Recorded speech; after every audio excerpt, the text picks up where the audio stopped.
This is USVI News, your Virgin Islands connection. Hi, everyone. Thanks so much for joining us for USVI News. I'm Emily Matson.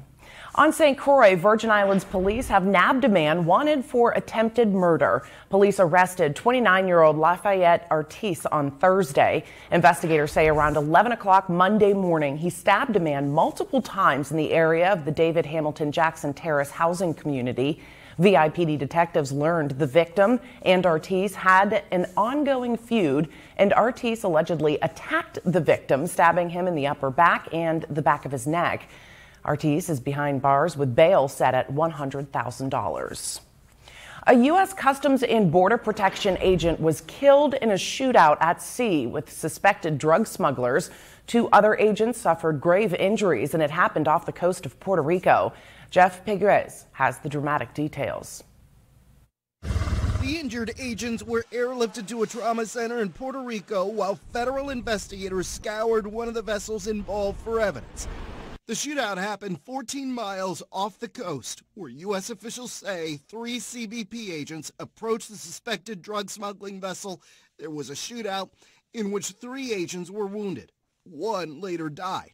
One of the smugglers was also killed. We pray for the family of the officer who lost his life, and we pray for the swift recovery of those who have been injured. Drug interdictions are among the most dangerous law enforcement missions.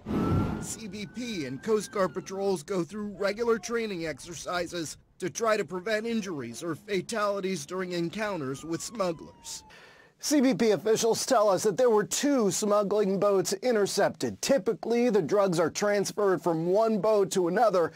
Today, CBP appears to have disrupted the operation and 3 suspects are in custody. Jeff Pegues, CBS News, Washington. The agents were on routine patrol around 8 o'clock Thursday morning when the shots were fired. Again, around 12 miles off the coast from Cabo Rojo, a major drug smuggling corridor for cocaine coming out of South America. It's known as the Mona Passage. It lies between Puerto Rico's western coastline and the Dominican Republic. A CBP spokesman describes more on what happened. They found a smuggling vessel, and as soon as the agents approached the vessel, the individuals on the other vessel started firing to the agents.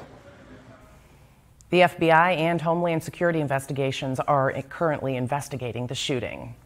As we round out the week, COVID-19 case counts take a steep dive down. According to the latest numbers from the Virgin Islands Department of Health, there are currently 27 active COVID cases territory-wide, with 20 on St. Croix, 6 active cases on St. Thomas, and 1 active case reported on St. John.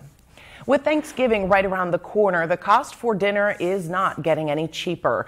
An American Farm Bureau survey provides a snapshot of the average cost of this year's classic Thanksgiving feast for 10.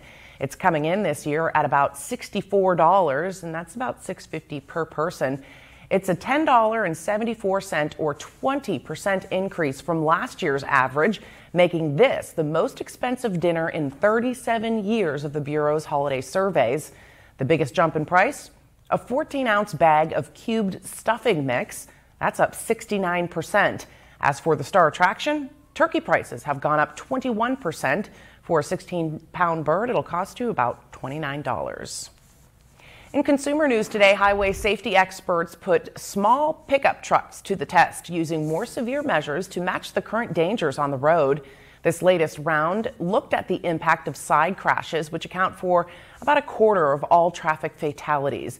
Danya Backus has the details. 6 small pickup trucks took a beating. The nonprofit Insurance Institute for Highway Safety ran tests to see how the vehicles held up when hit from the side and generally liked the results. Becky Miller is a senior research engineer. 5 of the 6 vehicles got a good or acceptable rating. 1 received a marginal rating. Good ratings went to the Chevrolet Colorado, the GMC Canyon, and the Honda Ridgeline. We saw that the structure really held up to prevent the doors from coming in and intruding on the dummies. This year's updated test smashed a heavier barrier into the pickups, 4,200 pounds, to represent a collision with an average SUV. Crews launched it at 37 miles per hour. then recorded the impact.